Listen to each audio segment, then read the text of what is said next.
Boa tarde, pessoal. Então, mais um episódio de Saúde em Pauta. Essa vez, Solito, soldado único. Nosso colega teve uma intercorrência num voo aí, não vai poder participar, mas deixou a pauta dele aqui. Em primeiro lugar, queria agradecer a presença de vocês. Jonatas, que tinha conversado contigo. Cássio, representando a empresa Vox2U, uma empresa que eu conheci, que eu estava comentando em off contigo, né? Conheci há um tempo atrás o trabalho, a importância desse trabalho. E eu estava conversando contigo, eu nem era da área da saúde quando eu conheci a Vox2U. Então, agora que eu vim para a área da saúde, a importância dela para mim foi ainda maior, né? Infelizmente, não tinha grana para bancar uma franquia, mas continuo acompanhando o trabalho da empresa. Eu queria que vocês comentassem um pouco sobre qual que é o propósito da empresa, para aí sim a gente entrar no que importa, que é o cenário da saúde, e no que se aplica a rotina, a proposta de vocês para o nosso público, que é o público da área da saúde. Perfeito. Bom, a Vox2U é uma rede de escolas de oratória e comunicação. Hoje a gente já se tornou a maior rede da América Latina. Mas para contextualizar um pouquinho, a rede nasceu lá em 2013, com o Luiz Fernando Câmara, o nosso CEO que tu conheceu. Exato. E a ideia dele, ele também era do ramo da saúde, certo? Não sabia? Ele tinha 2 farmácias. Verdade, ele é farmacêutico também. Exato. E ele viu a grande necessidade de diferenciar a forma que ele atendia os clientes dele. E conseguir personalizar ainda mais, fidelizar os clientes dele. Ele viu esse gap na comunicação, na oratória da equipe. Então foi aí que ele, indo numa viagem de empreendedorismo para os Estados Unidos, conheceu lá, muito mais forte lá é o ramo do desenvolvimento humano, e trouxe a ideia para cá.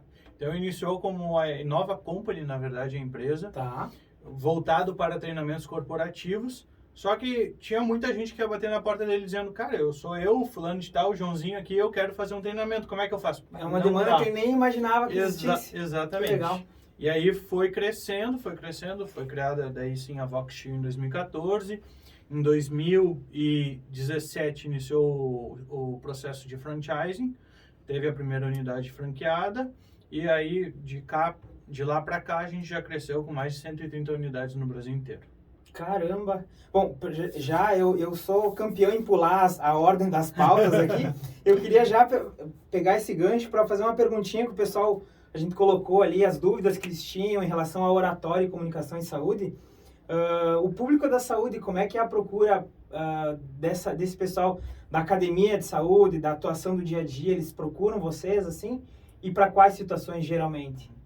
Sim, a gente tem uma procura bem alta, e eu não vou agora limitar só o público da saúde, claro, mas de todos os públicos, porque afinal de contas todo mundo precisa se comunicar. Exato. Mas focando o nosso público aqui na saúde, tem muita gente que chega lá dizendo, cara, eu sei tudo, aprendi tudo, estudei anos e anos e anos, só que não me ensinaram a me relacionar com o paciente, exatamente, a me relacionar com os colegas e tudo mais. Então, sim, a gente tem uma demanda disso, principalmente. Tem alguns profissionais da saúde que querem também para a questão do digital, então fazer uma live, algum... Que agora virou uma necessidade. Exatamente. Isso, né? Não é nem um diferencial, né? Então, principalmente, aprender a me relacionar com o meu paciente, a não simplesmente ele chegar, eu fazer uma receita e mandar embora, não, eu realmente prestar um atendimento humanizado, e também com essa questão do marketing. Sem dúvida. Isso sem mencionar também que a área da saúde está cada vez mais próxima da área da educação.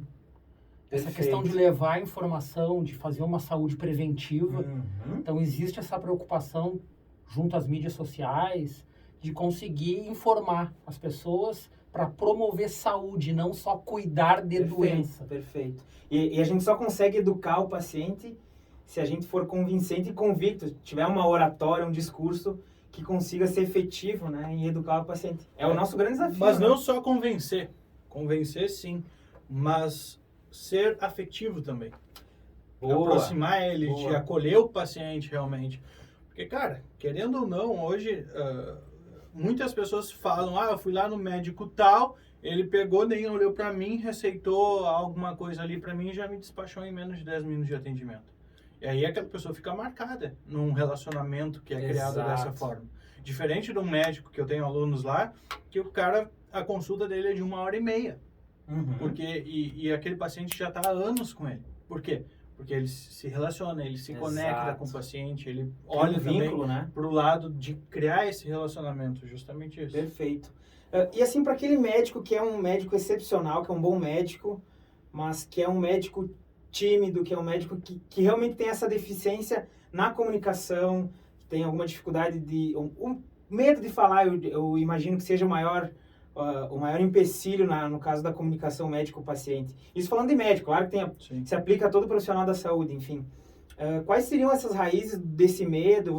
No que vocês conseguem ajudar efetivamente esse médico que é bom tecnicamente, só que é ruim na conexão da oratória, na conexão da comunicação com esse paciente? O que vocês conseguem ajudar efetivo para que não fique aquele robotizado? Eu vejo muito treinamento de oratória, aqueles cursos de vai e volta, assim, o pessoal dá dicas mecanizadas e fica um treinamento robotizado. Vocês conseguem transformar um médico tímido em um médico efetivamente, assim, comunicador, educador, como tinha comentado, em termos de técnicas, assim? Sim, até na verdade se confunde muito a oratória com uma fábrica de tagarelas. E não é essa a proposta. A oratória serve para te dar liberdade de falar quando e onde quiser. Esse é o primeiro pressuposto. Também, no que diz respeito à questão dos médicos, cada um traz a sua história. Exato. Então, quando a gente atende em mentorias individuais, por exemplo, a gente acaba conhecendo um pouquinho mais a história por trás daquele médico.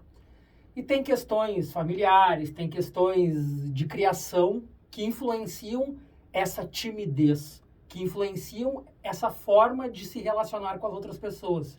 E o que a gente procura trabalhar? Que comunicação, ela envolve 2 ou mais pessoas. E que antes de pensar no conteúdo que eu tenho que transmitir, eu tenho que pensar que tem um ser humano do outro lado. Exato. E que, se eu prestar atenção nele, se eu estiver de fato interessado em ajudá-lo de alguma maneira, eu preciso criar conexão. E essa conexão, ela é a base para que haja esse relacionamento. Uma dicasinha assim, de relance. Conexão. Como eu crio conexão de imediato assim, com o paciente? Eu sei que não é extremamente complexo, mas enfim, só para a gente ter um exemplo. Por incrível que pareça, parece óbvio, mas muitas vezes o óbvio não é dito. Contato visual. Muitos médicos, e eu digo isso na experiência como paciente. Certo. Muitos médicos, por exemplo, não mantêm contato visual com os seus pacientes enquanto estão fazendo um diagnóstico ou mesmo prescrevendo uma medicação, enfim. E o contato visual, ele demonstra que, de fato, tu tá olhando a outra pessoa. E muitas vezes o paciente procura o médico não só pelo problema de saúde, porque ele necessita de uma atenção em relação ao que está se passando cada vez mais, né? Uhum. Perfeito. E eu vejo muito disso na rotina, se repete, que eu vejo a própria disposição arquitetônica hoje em dia dos consultórios, o próprio computador na frente do paciente, ou o médico virado de costas para o paciente, aquele médico que olha para uma questão meio que a gente diz, enfim, meio que professor assim de escola, assim, olhando por cima do paciente. Essa questão do contato visual é bem importante. Tem pesquisas, inclusive de nós latinos, a gente é muito mais apegado a um médico, o profissional da saúde que tenha o contato visual, que tenha essa afetividade que tu comentou, do que um povo germânico, no caso. Ou seja, para nós, essa questão da afetividade, do contato visual, é tão importante quanto a questão técnica. Porque o médico é bom tecnicamente, se não conseguir passar essa questão, ele não vai conseguir educar o paciente e ainda vai sair causando uma má impressão ainda de atendimento, né? E isso em qualquer área, porque pega aí um fisioterapeuta, por exemplo. Pô, o cara já tá indo com um trauma de alguma coisa, Exato. Alguma coisa que o traumatizou. Ele não vai ali porque ele tá bem. Então ele precisa muito mais ser mais acolhido. Mas como é que a gente, desde o contato visual e outras técnicas que a gente aplica, vão criar realmente efetividade? Quando tu treinar. É treinar, treinar, treinar. Boa. Essa é a base da oratória. Não adianta. Milagre, né? Vai lá e faz um treinamento, ouve uma palestra, não sei o quê. Se tu não levar isso para depois, para colocar em prática no teu dia a dia, acaba no esquecimento, certo? Essa era uma das perguntas, assim. A oratória é algo que se treina constantemente, né? Que se afia o machado constantemente. Exato. Muitas pessoas acham, fiz um curso de oratória, ou eu sei me comunicar. Eu mesmo sou refém disso, porque época de escola sempre me dei super bem apresentar trabalho, época de faculdade, me comunico com os pacientes, mas aprendendo na técnica eu vejo a imensa quantidade de erros que eu cometo em termos de oratória e comunicação, até porque a Vox2U não é uma empresa de comunicação como um todo, né? Exato. Por exemplo, vícios de linguagem que eu tinha, nem sabia que tinha. Eu acho que quem erra mais é quem mais acha que sabe se comunicar, né? Aquele médico, não, eu sou especialista numa semiologia, modéstia à parte, minha semiologia é perfeita. Vai lá, ele é arredio, tem um discurso, um vocabulário mais arredio com o paciente, e quem menos se policia, né? Então é interessante trazer essa informação. Vocês teriam uma frequência, um número mágico, assim, não, a cada tanto tempo a pessoa tem que fazer uma autorreflexão de como está a sua oratória, de como está adquirindo novos vícios de linguagem, por exemplo. Vocês teriam um número mágico para isso, assim? Não, número mágico não existe. Milagre não existe, número mágico não existe. Ali na escola, para ter noção, a gente tem mais de 15 modelos de curso. Apesar de ser uma escola 100% focada em oratória e comunicação de alta performance, são diferentes. Por quê? Que nem o Cássio comentou. A criação da pessoa é diferente, as situações são diferentes. Talvez o medo de falar em público não seja realmente um medo de falar em público, seja outra coisa que esteja causando aquilo ali. Então, a gente tem cursos curtos, mas temos também o nosso carro-chefe, que é um curso que a pessoa fica quase um ano conosco. Bom, um ano é uma pós-graduação praticamente. Ah, mas é necessário isso? Sim, é necessário.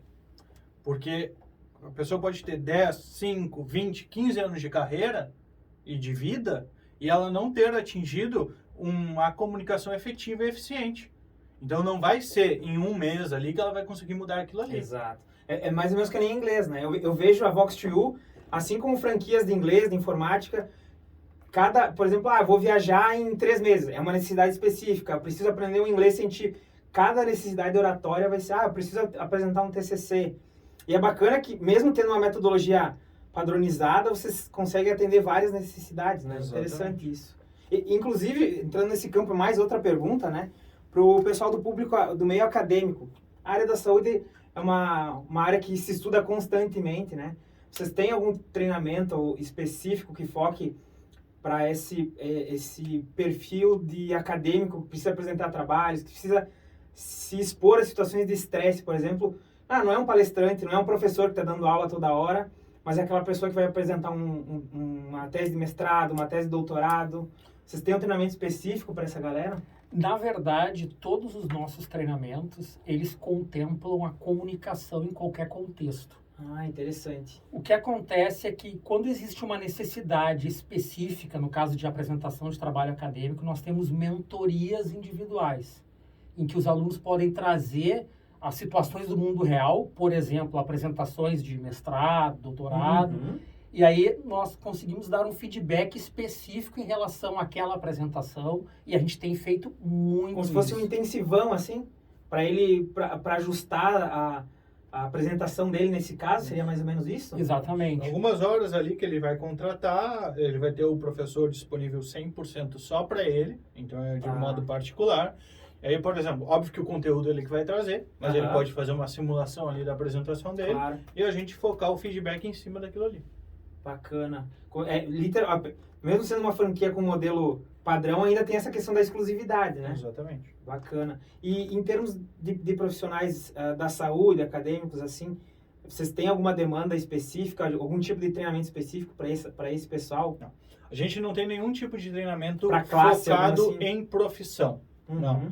A gente tem focado em diferentes dificuldades a ver com a comunicação da pessoa.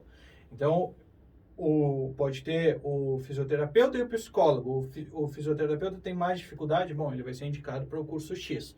O psicólogo, ele tem mais facilidade, talvez com falar em público, o que ele quer mais é adquirir técnicas realmente, então ele vai ser indicado para o curso Y. Perfeito. Eu vou seguir aqui nas perguntas. Essa aqui a gente já meio que comentou, né? Quais seriam as raízes do medo de falar em público? Que vocês consideram... Eu gostei do plural, porque, como tu comentou, não são uma só, né? Teria alguns exemplos, assim, Você consegue identificar o motivo das pessoas terem medo de falar em público? A instituição que mais traumatiza pessoas para falar em público é a escola.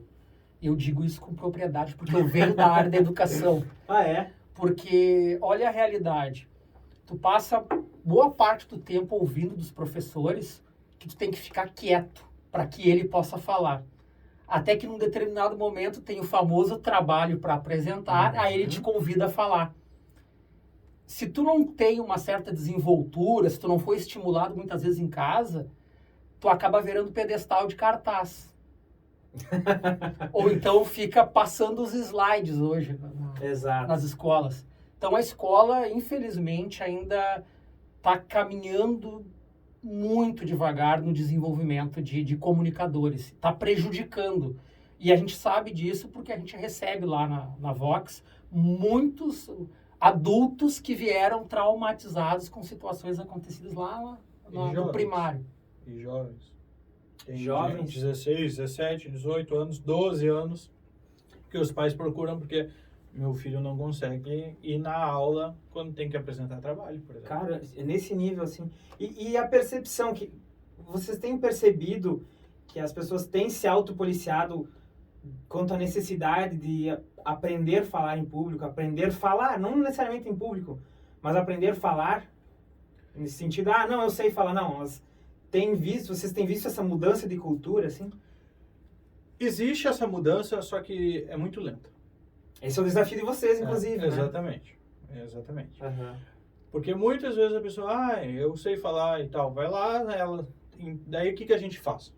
Como que é o nosso processo lá para o aluno chegar? A gente faz uma entrevista com ele, justamente para ver qual que é o modelo ideal que realmente vai solucionar ele.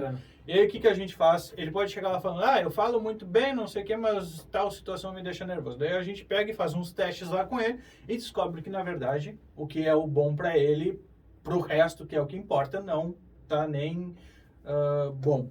Tem que fazer esse alinhamento de percepção. Exatamente. Então, é um trabalho que a gente faz para trazer a consciência da pessoa que, beleza, tá, mas isso.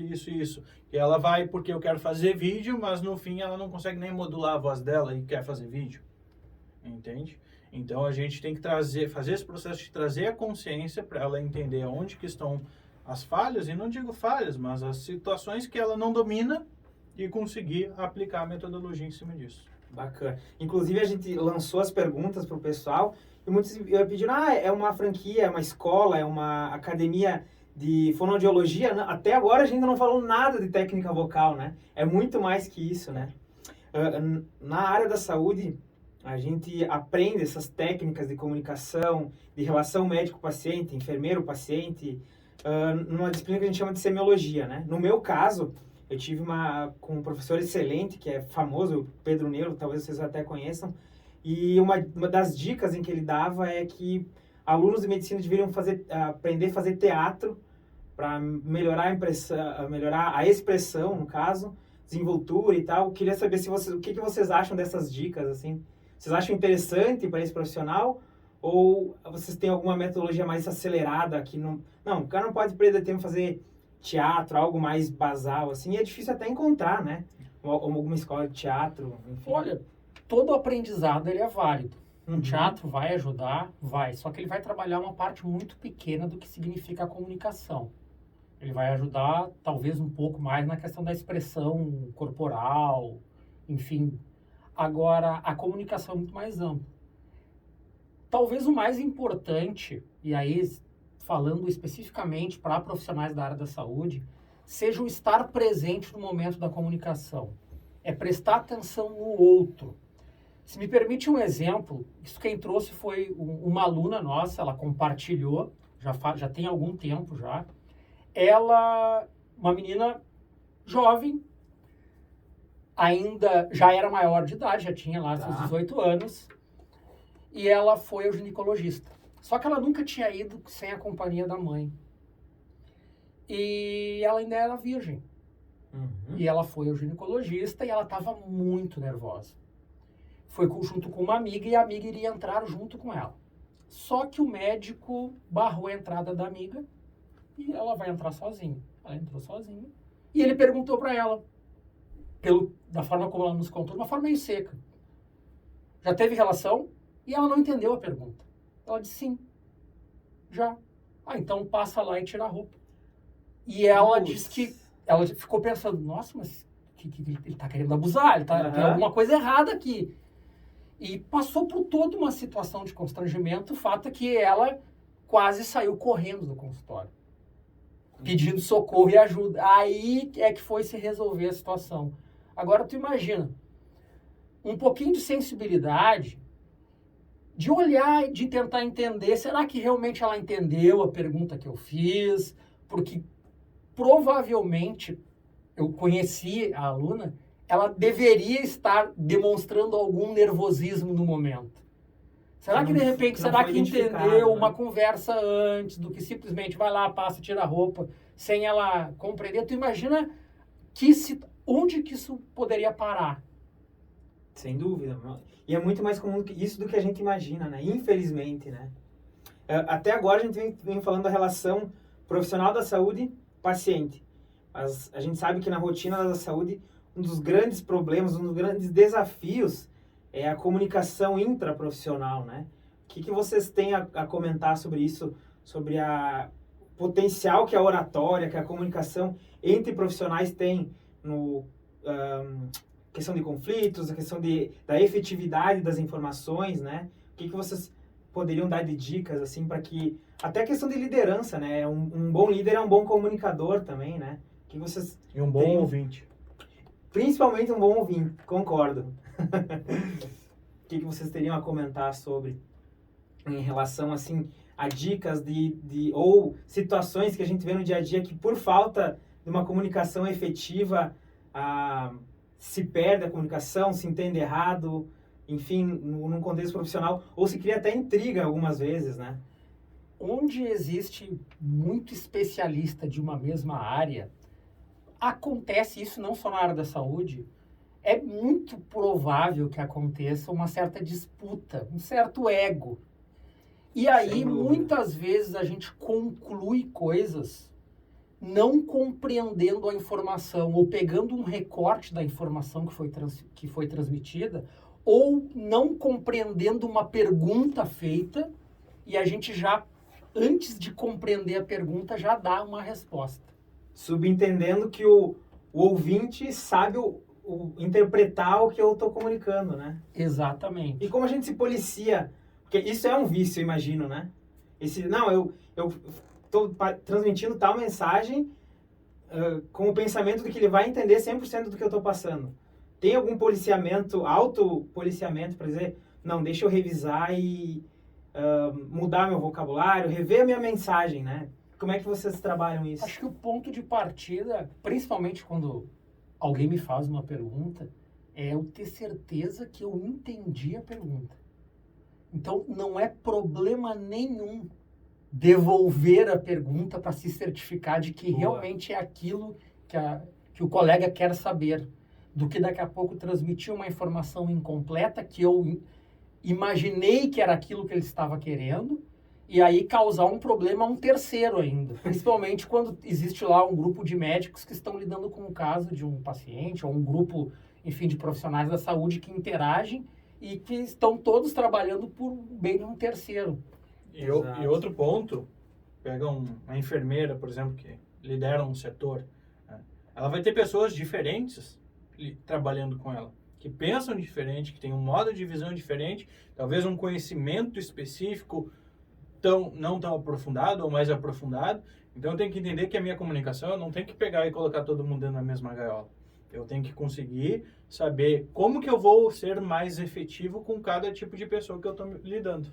Eu acho que essa é a chave, né? Cada pessoa a gente tem que transmitir um tipo de... A mesma mensagem, mas de um tipo determinado para cada pessoa. Porque né? Responsabilidade na comunicação é do comunicador. O outro não é obrigado a entender o que eu quero que ele entenda. Ele pode interpretar de 50 mil formas diferentes. Então, eu tenho que ter a consciência de que eu devo me fazer ser entendido. Não o outro que deve simplesmente cair a informação na cabeça dele e ele entender. E é isso que vocês ajudam, no caso, né? Exato. Para que essa comunicação seja efetiva, e tem várias técnicas, assim. Mas e dessas pessoas que são genuinamente bons comunicadores, assim, que características que vocês identificam neles, assim, que tornam essas pessoas que mesmo sem treinar, a gente pega o exemplo de jogador de futebol, mesmo sem a parte técnica, assim, ele é um bom jogador, um bom atleta, no caso, um bom comunicador, assim. De maneira geral, assim, que características vocês poderiam pontuar, assim? Sim. De um bom comunicador, até exemplos de bons comunicadores que, mesmo sem técnica, conseguem transmitir boas mensagens, assim.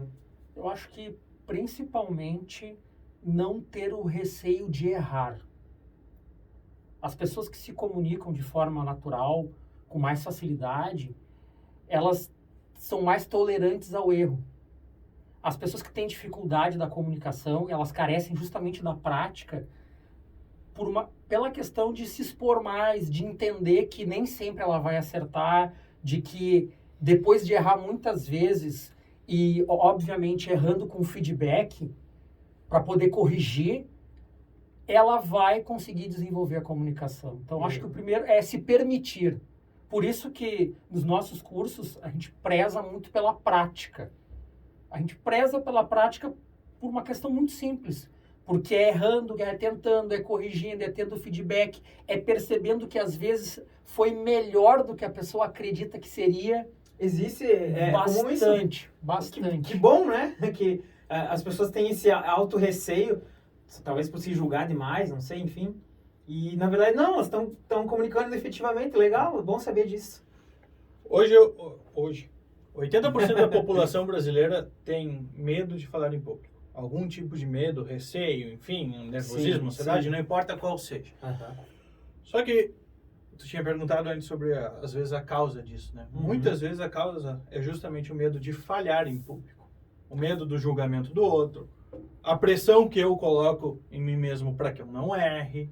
Então, aquela informação que tu tens, é só tu que tens.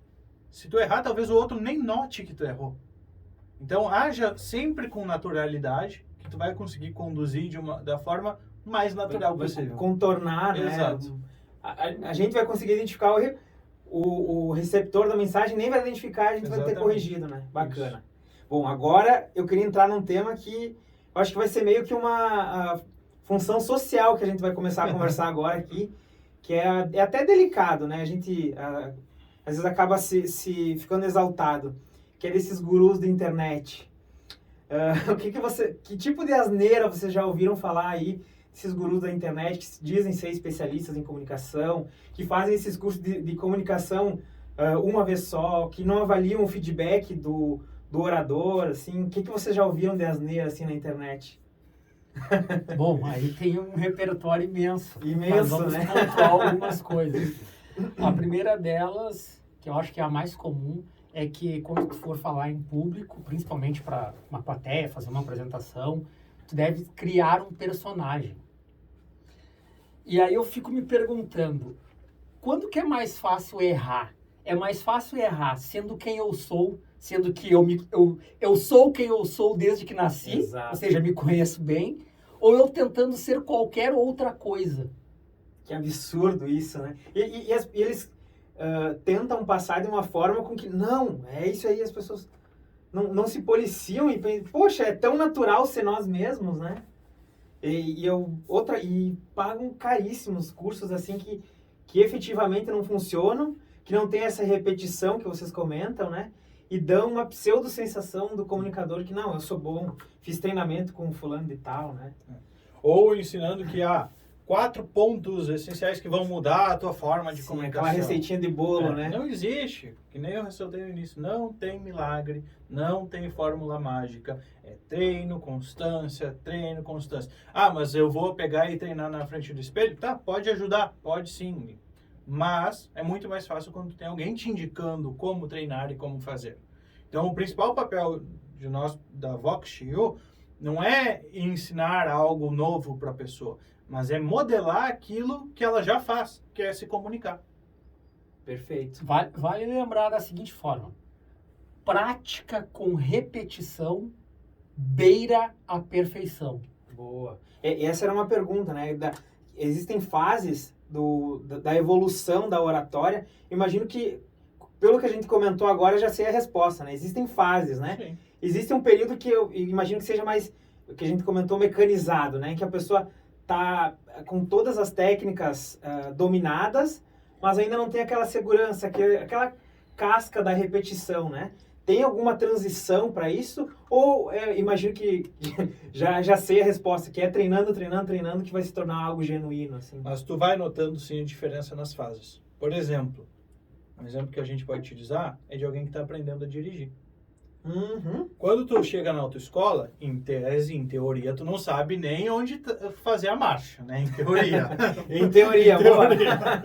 E aí tu senta lá, e aí o professor vai te dizer, tu tem que fazer tal coisa, tal coisa. No início, tu erra a marcha, e daí tem um pouco de dificuldade. Depois, eu tenho que colocar a primeira, tenho que colocar a segunda, a terceira, a quarta e a quinta, e assim vai. Depois tu nem tá pensando o que tu tá fazendo. Tu simplesmente vai, coloca a marcha e vai. E vai não tomar. Então tu tem um processo de primeiro tomar consciência daquilo. Depois praticar a consciência, exercer ela bastante. E depois tu vai fazer de forma inconsciente. Perfeito. Um dos ainda nesse meio da internet, assim, vocês como espectadores, imagino que vocês tenham contato com redes sociais e tal. Um dos desafios nossos da área da saúde é exterminar também esses gurus da área da saúde. E uma grande coisa que a gente tem a aprender com esses propagadores de notícias ou informações sem evidência científica na internet, que a gente tem que admitir, é que eles são bons oradores, são bons. E a gente tem que munir o bom profissional para que ele possa competir, porque o mau profissional da área da saúde, ele vai continuar existindo. Exato. De qualquer forma. Só que entre um bom profissional e um mau profissional, se os dois tiverem boa oratória, a pessoa vai aderir àquele que dá recomendações de maior embasamento científico, né? A oratória é uma ferramenta. A comunicação é uma ferramenta. Ela pode ser usada tanto para o bem quanto para o mal, né? Hitler e Nelson Mandela. Exato. Martin Luther King. Exatamente. Uhum. Mussolini.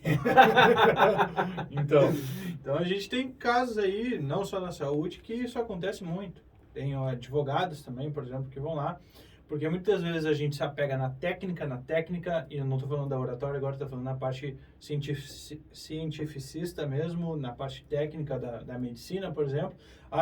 Para superar o fulano de tal, eu tenho que estudar mais. Talvez tu não seja estudar mais, talvez é mudar a forma que tu está comunicando aquilo que tu já sabe. Perfeito. Tem uma pergunta aqui que eu não sei, eu acho que não é o foco do tipo de treinamento que vocês prestam, da expertise da Vox2, mas eu acho interessante a gente abordar esse tema. Eu, particularmente, sou do interior, nitidamente vocês perceberam o meu sotaque, e eu tenho super orgulho do meu sotaque, não tenho problema nenhum com o meu sotaque, porém, o pessoal fez essa pergunta, muita gente vem do Nordeste para cá e se sente vítima de preconceito em função do sotaque, acaba fazendo treinamento com fonoaudióloga, técnica vocal e tal. O que vocês têm a dizer para esse pessoal que, quanto vocês ensinam modulação e tal, eu não sei nem o termo técnico para isso, mas enfim, sotaque, vocês acham que isso influencia positivo ou negativamente numa comunicação? Ou é a marca registrada da pessoa? Aí tem mais uma questão de autoaceitação. Boa. Porque nós temos casos de alunos que querem trabalhar uma comunicação e querem tirar o sotaque, gaúchos mesmo, que querem falar para o Brasil inteiro e não querem ter um sotaque carregado, e tem outros que não tem problema com isso. Depende muito em relação ao como que tu te identifica com tendo ou não um sotaque. Porque talvez, às vezes, se tu tem insegurança em relação a quem tu é, a crítica do outro vai te bater mais forte. Aí a gente volta àquele assunto anterior. Mas quando ela existir, né? Às vezes ela nem existe. Às vezes não existe. Às vezes é uma ideia que eu tenho. Só que isso trava todo o processo da pessoa se comunicar, Daí fica na questão da autoaceitação. E vocês ajudam isso também? É uma parte muito mais emocional do que o sotaque dela. Perfeito. Pelo que eu vi, a metodologia de vocês, ela contempla a psicologia, a fonoaudiologia, acho que tem um self-marketing também, né? Eu posso até dar um exemplo, que não é do sotaque, mas eu acho que cabe bem nesse contexto. Nós temos um aluno que ele tem um problema de gagueira. Tá. E ele chegou na escola com uma dificuldade em relação à questão de eu quero me expressar, não consigo me expressar e eu não consigo me expressar em função da gagueira. Nós fizemos um trabalho intensivo para ajudar ele a lidar com a questão do nervosismo. Hoje, ele participa de treinamentos comportamentais nas redes sociais dele. Agora, inclusive, ele fala, ele é speaker. E pergunto, ele diminuiu a gagueira porque diminuiu o nervosismo. Contudo, ele continua gago. Só que hoje o testemunho dele é o seguinte: eu consigo falar porque eu passei também a me aceitar do jeito que eu sou falando em público. Eu não preciso me esconder. Agora eu posso falar do jeito que eu falo, consigo me organizar e ser compreendido apesar de ter a Que gagueira. legal. Deve ser gratificante, né? Isso eu acho que impacta muito na vida de uma pessoa como essa, né? É o que nos motiva, Atali. Porque é realmente ver a transformação na ponta, na vida da pessoa, e ela depois não chegar, olha, muito obrigado, consegui fazer tal coisa que eu nunca tinha conseguido fazer. Torna ela independente de fato, né? E esse aluno em específico, ele era uma pessoa que já tinha mais de 40 mil seguidores nas redes sociais dele. Ele tinha um projeto social lá, enfim. E ele nunca tinha dado rosto nas redes sociais dele. E mesmo assim já tinha um alto engajamento só na escrita. Só na escrita. Só na Ou escrita. seja, a capacidade, a habilidade de comunicação ele tinha, né? Só faltava, de fato, a oratória. Exatamente. Eu vou seguir aqui na nossa pergunta, porque essa aqui eu achei interessante, essa é de um acadêmico de medicina, inclusive. Entre o tom de voz, a emoção do comunicador e a rapidez do discurso, que é a falar lento ou rápido, qual vocês acham que é o mais importante para se comunicar bem? As três coisas juntas. As três juntas, nenhum é um tripé, né? Nenhum é mais que o outro, né? Todos influenciam. Agora, a entonação de voz, ela realmente conecta com o outro. Quando nós sabemos modular a voz, e aí, claro, também ajustando a modulação depois, velocidade, ritmo, volume, nós conseguimos criar uma capacidade de conexão que é quase hipnótica. E talvez a dificuldade de criar conexão de muitas pessoas seja por manter uma fala linear. Ou, às vezes, um exemplo clássico, o que tu acha que é mais fácil quando eu quero chamar a atenção de alguém? Eu falar mais alto ou falar mais baixo? Sem dúvida mais baixo. Sem dúvida. Agora, o que a maioria das pessoas faz? Tenta impor o tom de voz, né? Tenta falar mais alto. Verdade. Essa questão que comentou da capacidade de conexão. A gente vive num cenário multitela, né, de vários estímulos. A gente estava até comentando em off aqui, para nós, mais do que a questão de imagem, para nós é mais importante o áudio, dos sentidos para criar essa conexão com o receptor da nossa mensagem. Qual que é o sentido que vocês acham mais importante para criar esse elo, essa conexão e manter? É visual, é o gestual, é o olho no olho, a voz? Eu sei que vocês vão dizer todos, eu sei, mas eu quero um, que é o mais importante, assim, para seduzir e manter a pessoa hipnotizada, em bons termos, assim, no nosso diálogo. Essa pergunta é complicada, vamos pensar bem antes de responder. Vai depender muito também de com quem tu tá te relacionando. Entendi. Tem pessoas que são estimuladas mais por um sentido do que outro, quer São dizer? os nossos sistemas representacionais. E eu consigo identificar, assim, rápido, assim, para me conectar com essa pessoa? Tem alguns macetes, alguma coisa? Tem, fazendo uma análise dela, daí tu vai muito pelo visual também, e fazendo perguntas específicas, conseguem te revelar quem que é a pessoa que tu tá conversando. Eu sinto muito essa dificuldade. Agora estou passando pela pediatria com adolescente. É extrema. Eles fazem a consulta assim, ó, no celular. E para tomar atenção, para captar a atenção desse tipo de paciente é extremamente complexo. Tem que entrar no vocabulário deles, tem que... Enfim, é uma situação que aí sim, técnicas e repetição, acho que seria bem interessante, né, para esse tipo de E aí situação, também né? existem alguns gatilhos, que são essas perguntas, que tu consegue extrair algumas informações que vão te ajudar a traçar o perfil daquela pessoa. Se ela é mais sinestésica, se ela é mais visual, se ela é mais auditiva, se ela é mais digital. E Entendi. digital, não tô falando da tecnologia. Existe um sistema representacional que é o digital. Que seria?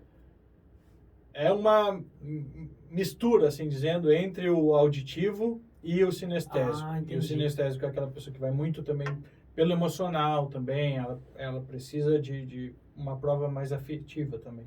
Tá, e o tato entra nisso? Conexão, tocar na pessoa. Vocês têm tem alguma influência técnica nisso para manter essa capacidade de conexão? Sim. Por isso que é importante, antes de qualquer coisa, prestar atenção no outro, porque ele vai te dar sinais, ele vai te dar pistas de quais são os canais que ele tem preferência, tá? Que a gente costuma muito ouvir por aí. Ah, a pessoa é visual, a pessoa é sinestésica. Exato, Não, a isso. pessoa é uma pessoa. Isso. Perfeito. Não dá para etiquetar ela, né? Ela Botar numa utiliza gaveta. todos os canais de percepção e automaticamente também de representação. Percepção, como ela tem um input de informação, representação, como ela organiza esse input dentro da cabeça dela. Então, ela usa todos os canais. Só que ela te dá sinais de quais são aqueles canais que ela tem preferência, principalmente para o input de informação. Tu vai perceber isso quando a pessoa não tem tanto problema de se aproximar mais de ti. Então, ela tem essa questão Inclusive sinestésica de tocar. Aquelas pessoas que têm a necessidade de ficar te sovando como se fosse pão. Fica te apertando, fica falando e tocando o tempo inteiro. Eu vim da Serra, italiano adora fazer isso. Outras pessoas que têm essa necessidade do contato visual, de estar observando e de querer ser observada. E outras pessoas que, inclusive, quando tu está falando, que ela chega a posicionar a cabeça um pouco para o lado para colocar o ouvido em uma posição privilegiada para te escutar bem. Então, observando esses pequenos detalhes, e óbvio, não é fazer uma análise de pronto, ela virou a cabeça, posicionou o ouvido, então vou pelo canal auditivo. É uma questão de realmente prestar atenção num conjunto de sinais para poder saber qual é o canal preferencial que aquela pessoa utiliza e talvez naquele contexto atingir ou conseguir conquistar a atenção da pessoa através daquele canal que ela demonstrou. Então, respondendo a pergunta, qual é o melhor canal de comunicação? É aquele que o teu interlocutor apresenta como sendo o melhor para ele. Aquele que eu tenho mais acessibilidade, no caso, né? Por exemplo, por que os gurus aí fazem, às vezes, lançamentos de 6, 7 horas para lançar um produto, um curso? Porque ele fica ali impactando repetidas vezes, de diferentes formas, aquela pessoa. Para ele poder influenciar o sinestésico, influenciar a pessoa que é o digital, o auditivo. Então, ele vai utilizando de diversas formas, por isso que demora tanto também. Claro. Para que ele consiga gerar o máximo de impacto que ele pode gerar na pessoa que está ouvindo ele. Em outras palavras, manipulando, né? Manipulando sensorial, Isso. não que seja algo... Sim, exato. Né? Aqui tem uma pergunta que... Não sei se eu gostei muito desse termo, mas eu acho interessante. Até agora a gente só está falando de técnicas e prática, né? Essa pergunta é assim: algum conhecimento teórico necessário para falar em público? Qual seria, ou só a prática e experiência que a mãe mestra nesse problema? Sentar e estudar a comunicação, vocês acham que existe alguma... Claro. Eu li o Dale Carnegie, né? Eu li todos.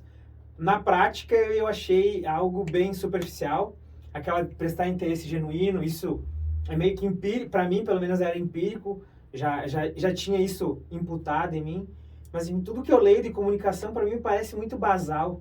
Até soft skills na medicina, tem muitos livros agora, aumentando cada vez mais livros de comunicação, porque se entende agora essa necessidade de melhorar a comunicação médico-paciente. Mas na literatura médica, tudo que eu vejo é muito superficial. Eu queria saber a opinião de você, se o teórico pode ajudar em algum sentido, assim. Que a gente acabou de explicar aqui.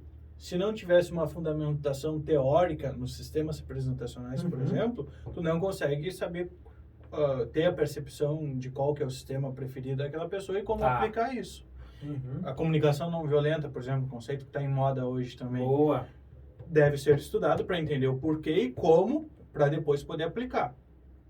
Perfeito. E isso seria a primeira parte, né? Só que sem lendo o teórico eu consigo me policiar, consigo imputar, mas sem o feedback eu não vou saber se eu estou sabendo aplicar bem ou não, né?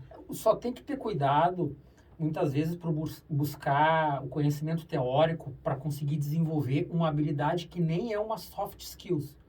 A comunicação é uma competência essencial.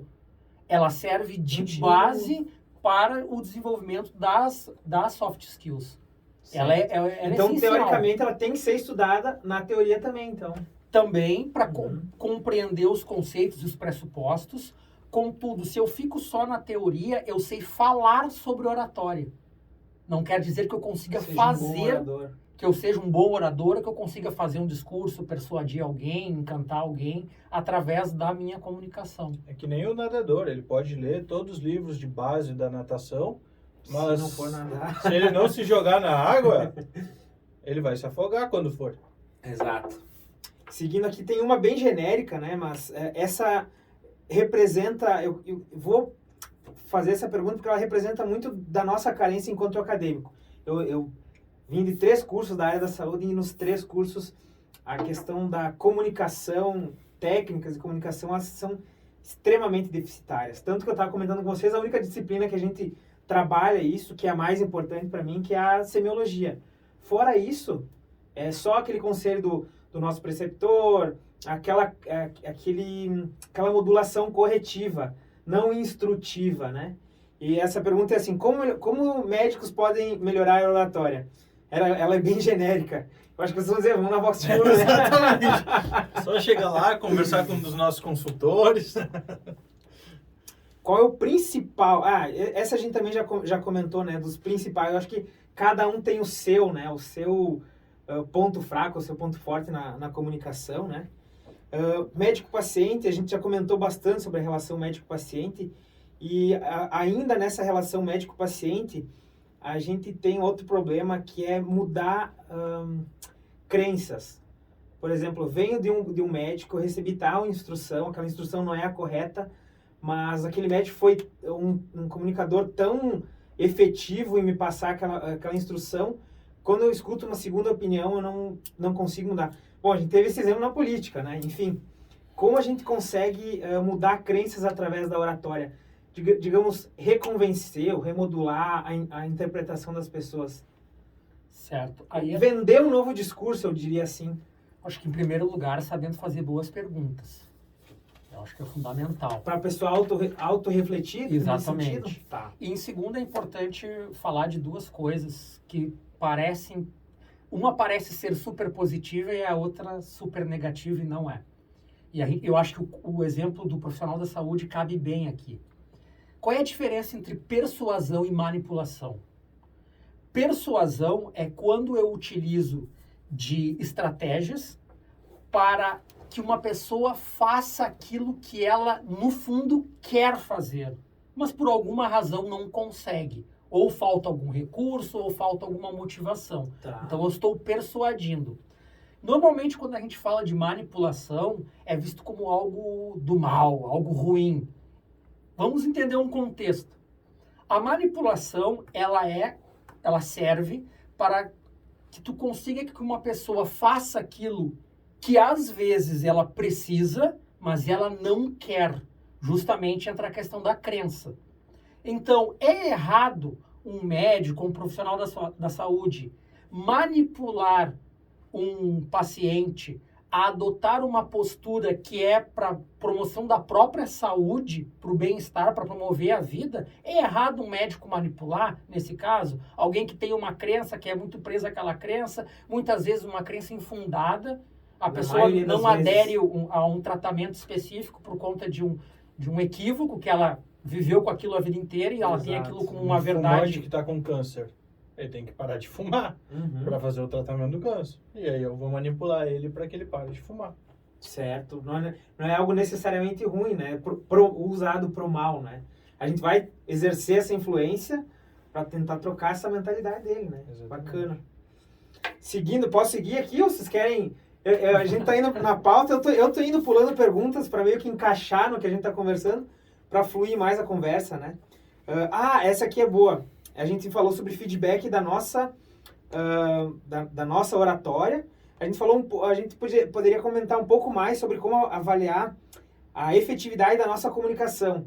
A gente estava comentando sobre como avaliar a melhor forma de se comunicar, o melhor sentido a se ser usado, né? Mas como avaliar se foi efetivo de fato? Seriam as perguntas que tinha comentado? seria como eu posso exercer isso, por exemplo, para um paciente? O senhor entendeu tal coisa? Assim, seria essa pergunta, essa repetição do discurso? Seria perguntar para o próprio paciente repetir o que a gente falou? Vocês têm alguma dica, alguma técnica para isso? A melhor forma de avaliar o resultado da comunicação é observando no outro, além da resposta verbal, a resposta não verbal. Se existe algum tipo de incongruência entre o discurso e o comportamento. Se existe incongruência, o comportamento fala mais alto. Sempre. Tá. Sempre fala mais alto. Basicamente, o que está querendo me dizer é analisar a expressão. Exatamente. Tá. Mas também não tem problema. O cara que tá boiando ou aquele cara... Tá. Sim, entendi, sabe? Mas também perguntar, repete o que eu disse, entendeu? Não é falta de educação, feio, né? Exato. Perfeito. Porque ali é um processo, como o Cássio disse antes, educativo também. Exato. E paciente tem desde o mais instruído até o menos instruído. Exatamente. A gente vai ter que se comunicar com todos, né? Perfeito. Aqui essa pergunta a gente já comentou sobre ela, né? Quais seriam os fatores além da oratória? Acho que oratória seria só mais um, né? Na questão da comunicação. Desculpa te interromper, pois não. Mas muitas vezes as pessoas nos procuram, eu quero um curso de dicção. Lamento, vai procurar uma fonoaudióloga, então. Boa. Exato. É uma questão mais clínica. Não é que a gente deixe de lado a dicção, não. Sim. A dicção está dentro da oratória. E a oratória está dentro da comunicação. A comunicação, sim, que é o todo. Então, o curso de dicção, desinibição e oratória. Não, pensa na tua comunicação como um todo. Porque tem muitas outras ferramentas que vão te ajudar em relação a isso.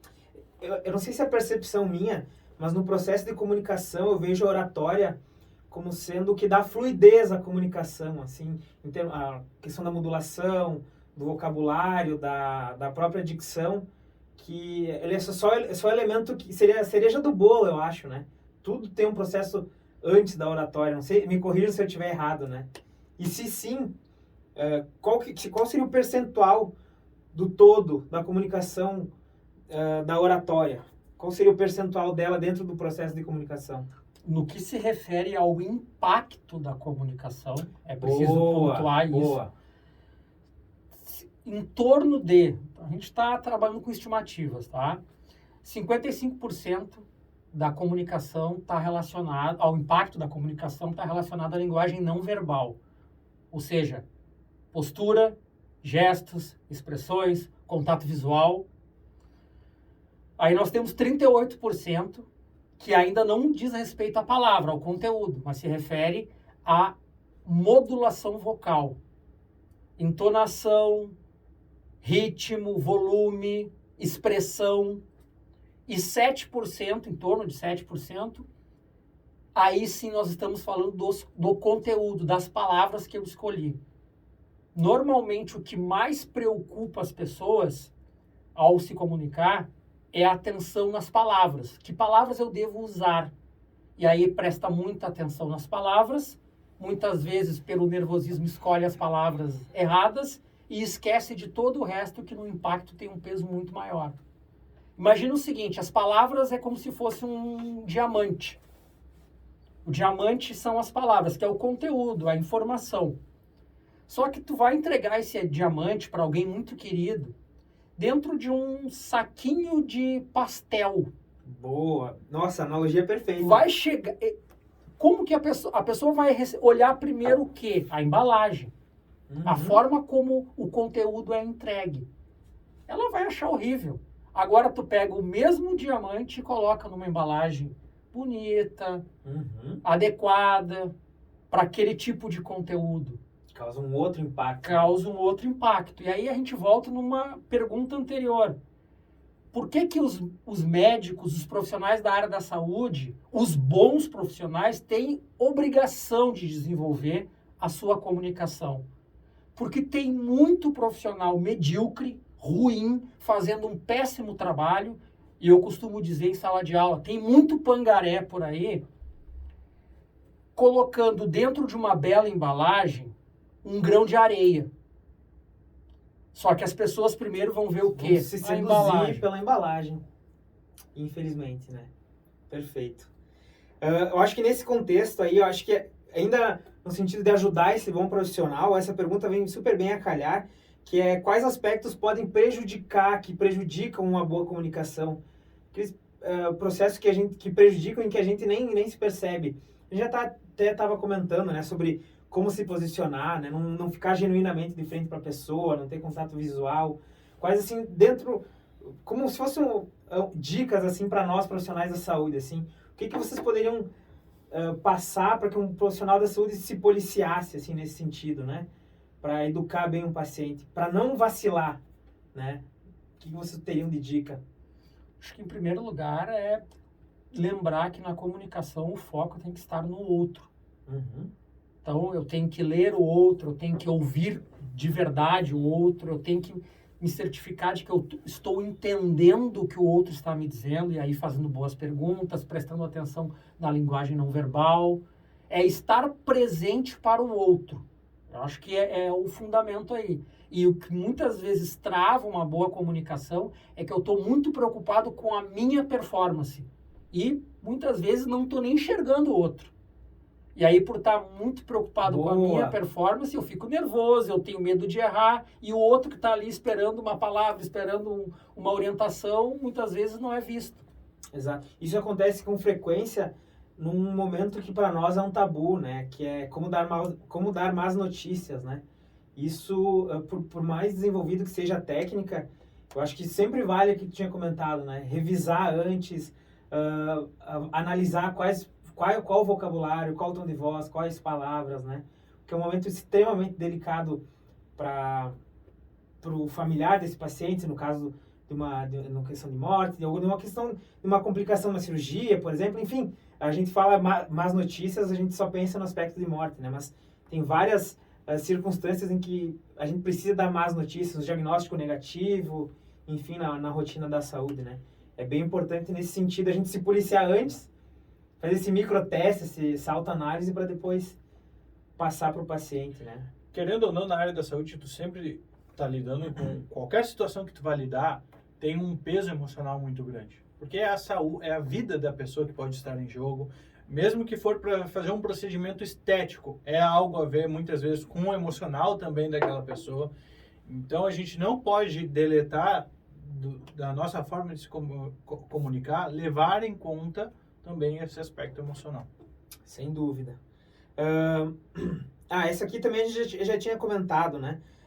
Pessoas que acham que sabem se comunicar bem, qual é a diferença de pessoas que acham que sabem se comunicar bem e pessoas que realmente sabem se comunicar? Eu acho que a gente já comentou sobre isso, né? Do achar que sabe se comunicar bem, né? Isso é reflexo da falta de autopercepção, né? Da falta de feedback também, né? E normalmente a pessoa que acha que se comunica bem, ela vem com um discurso mais ou menos assim. Não, eu falo, eu consigo me expressar, eu já fiz curso disso, curso daquilo, eu falo bem. Mas é que muitas vezes as pessoas não entendem. Ou seja, a culpa é do outro, a culpa é do outro.